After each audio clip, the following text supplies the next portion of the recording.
menjadi pandu warga. Adat istiadat lestarikan sukma budaya, gotong royong sandaran bersejarah, keadilan sosial tujuan bersama, bebaskan desa dari jerat kemiskinan, wujudkan kemandirian sandang pangan papan, bergandeng tangan tulus ikhlas berjuang, mengabdi desa membangun Indonesia, mengabdi desa membangun Indonesia.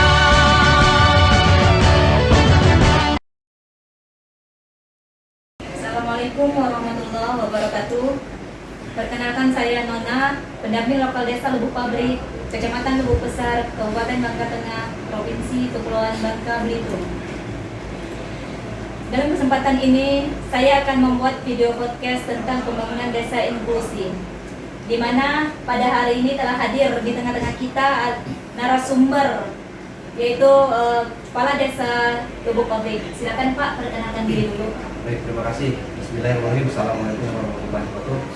Sebelumnya perkenalkan diri saya, nama saya Budi Chandra, Kepala Desa Lubuk Pabrik, Kecamatan Lubuk Besar, Kabupaten Bangka Tengah, Provinsi Kepulauan Bangka Belitung. Terima kasih kepada Bu Nona yang sudah mau mewawancara kami sebagai salah satu narasumber dalam judul pembangunan desa inklusi. Silakan Bu. Baiklah, sebelum kita lanjut, saya akan menjelaskan sedikit. Tujuan dari video podcast ini adalah untuk meningkatkan kreativitas dan inovasi TPP yang bisa dipublikasikan kepada masyarakat luas, dan juga untuk mendorong, untuk memberikan motivasi kepada seluruh TPP dan juga pihak yang terkait dalam pembangunan desa inklusi ini. Baiklah Pak, kita lanjut interviewnya. Di desa Bapak, apakah masih ada warga miskin? Kalau memang ada Pak, apakah mereka selama ini dilibatkan Pak dalam pembangunan desa inklusi yang ada di sini? Oke, terima kasih. Nah, tentu saja di desa Lubuk masih ada lah untuk yang berekonomi yang agak lemah. Makanya peran kami sebagai pemerintah desa salah satunya memberdayakan mereka lah dalam bidang pertama seperti kegiatan ekonomi lah, membentuk usaha-usaha seperti KWT, kelompok wanita tani yang ada di desa kita. Saat ini aja kelompok wanita tani yang ada di desa itu ada 3. Jadi mereka banyak berkecimpung di situ, bagaimana cara menanam, bagaimana cara merawat tanaman, utamanya tanaman sayur mayur yang untuk diproduksi di rumah. Makanya dari kegiatan itu yang mudah-mudahan orang-orang yang memang bagi kami yang merupakan masih kurang lah dalam segi ekonomi bisa kami atasi. Selanjutnya untuk kegiatan-kegiatan yang lain itu mereka lebih banyak kami pada titik memberi informasi dan edukasi tentang seperti ya, dan salah satu contoh kehidupan yang bersih di desa itu seperti apa menurut ukuran kita di desa, seperti sudah adakah jambannya, pengelolaan air bersihnya seperti apa. Jadi kami memberi edukasi seperti itu, artinya biar mereka tahu lah, walaupun taraf hidup kita masih di bawah, tapi setidak-tidaknya bagaimana kita menjaga kebersihan di lingkungan kita sendiri itu. Silakan. Selanjutnya Pak, apakah ada permasalahan yang Bapak hadapi ketika sedang melakukan pembangunan desa inklusi ini Pak? Tentu saja kalau kita berbicara tentang pembangunan desa inklusi, ada berapalah permasalahan misalnya yang sering kita hadapi lah ya. Yang pertama, untuk mengajak orang, untuk mengajak kelompok-kelompok masyarakat untuk bergabung menciptakan suatu kegiatan yang ada di desa itu butuh proses dan butuh waktu. Kadang-kadang kan mereka berkejar-kejaran dengan waktu juga, baik waktu di rumah ataupun waktu mengurus anak dan yang lain. Makanya kita antara waktu-waktu ini harus bisa lah menempatkan dan mencarilah titik-titik yang kira-kira tidak mengganggu waktu-waktu mereka. Seperti misalnya contoh hari Jumat, ibu-ibu itu banyak kita giring kalau pagi itu bergotong royong, berkebun itu seperti apa. Nah sore itu cara merawat tanamannya seperti apa. Nah sehabis itu, selepas itu kita kumpul mereka, kita berdiskusi dengan para stakeholder yang ada di desa itu bagaimana caranya merawat tanaman seperti saya bilang tadi. Terus kalau mau dijual itu seperti apa, kalau mau diolah menjadi produk olahan jadi itu seperti apa.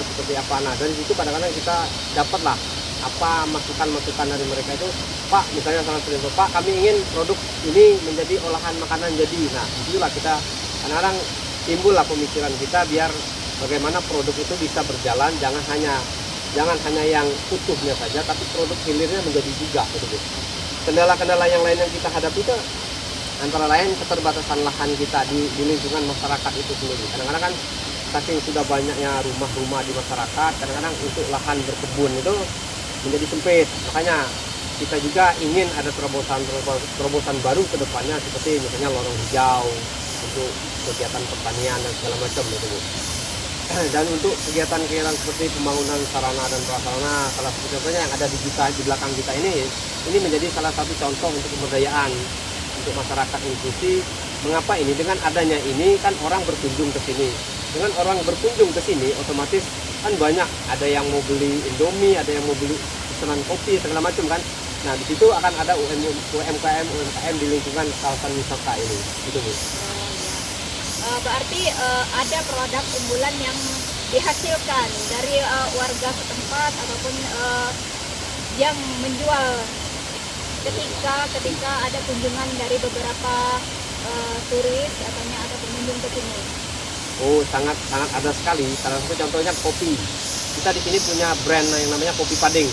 Ini kita produksi sendiri di sini. Jadi petani sendiri yang menanam di sini, petani yang mengolah sendiri, dan petani sendiri yang menjual.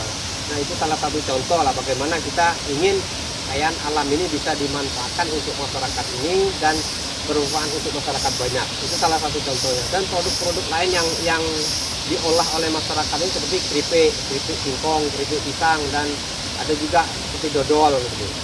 Jadi hal-hal kekayaan alam yang ada di desa ini sebagaimana mungkin kita manfaatkan untuk kepentingan masyarakat kita di lingkungan desa kita. Nah, terus Pak, bagaimana perencanaan Bapak untuk pembangunan desa inklusi pada tahun 2024, Pak? Dan apakah dalam pembangunan tersebut akan melibatkan seluruh stakeholder ataupun kelompok-kelompok termarginalkan itu, Pak? Tentu saja, Bu, kami untuk perencanaan tahun 2024 ini kami sudah memikirkan ke arah itu. Karena apa? Karena data kami yang ada di desa, masyarakat yang masuk dalam termarginalkan tadi itu ada beberapa. Nah, ini kami kelompokkan dalam artian apa yang menjadi faktor-faktor penentu mereka itu menjadi kurang. Salah satunya misal segi kesehatan. Di kesehatan tahun 2024 ini kami berencana itu pembangunan WC seperti jamban ya, itu kita bicara dari segi kesehatannya. Nah, terus sarana lainnya seperti air mereka ini seperti apa, apakah mereka masih menggunakan air sumurnya bersih tidak apa segala macam. Nah, itu kita juga perencanaan kita dari sumber air ini kita akan mengalirkan ke rumah-rumah warga dari sumber air terjun ini. Nah, itu salah satu contoh yang memang harus kami kembangkan untuk tahun 2024. Nah, kalau bicara dari segi kesehatan lain, kita kan punya misalnya kadar posyandu. Kadar posyandu itu kita berdayakan bina keluarga remaja, bina keluarga lansia, termasuk balita-balita, ibu-ibu menteri itu kita gerakkan semua karena kita ingin di desa kita ini kita paham tentang arti kesehatan. Ketika kita sehat, otomatis apapun yang kita kerjakan itu menjadi enak dan menjadi mudah. Tapi kalau ketika kita sakit, pekerjaan yang kita anggap ringan pun tidak bisa kita kerjakan. Itu salah satu contoh. Jadi mudah-mudahan target kami 2024 ini masyarakat yang memang bagi kami boleh dikatakan misalnya kurang mampu atau kurang tersentuh lah oleh pemerintah desa, itu harus kami bereskan. Baiklah kawan-kawan, jadi kesimpulan dari hasil interview saya pada hari ini adalah bahwa pembangunan desa inklusi yang dilakukan di Desa Lebu Pabrik sangat-sangat berjalan dengan lancar dan melibatkan seluruh aspek, seluruh warga desa dan seluruh kelompok-kelompok yang termarginalkan dalam setiap item yang dilakukan di pembangunan desa inklusi ini. Dan di sini seperti yang kita lihat bahwa di desa ini mempunyai ikon desa wisatanya yaitu air terjun C2.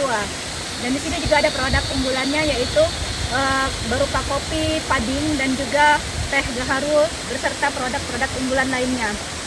Baiklah, sekian dan terima kasih dari saya. Wassalamualaikum warahmatullahi wabarakatuh. Salam berdesa. Kini saatnya bagi kaum muda penuhi panggilan tugas mulia, sing-singkan lengan baju untuk masa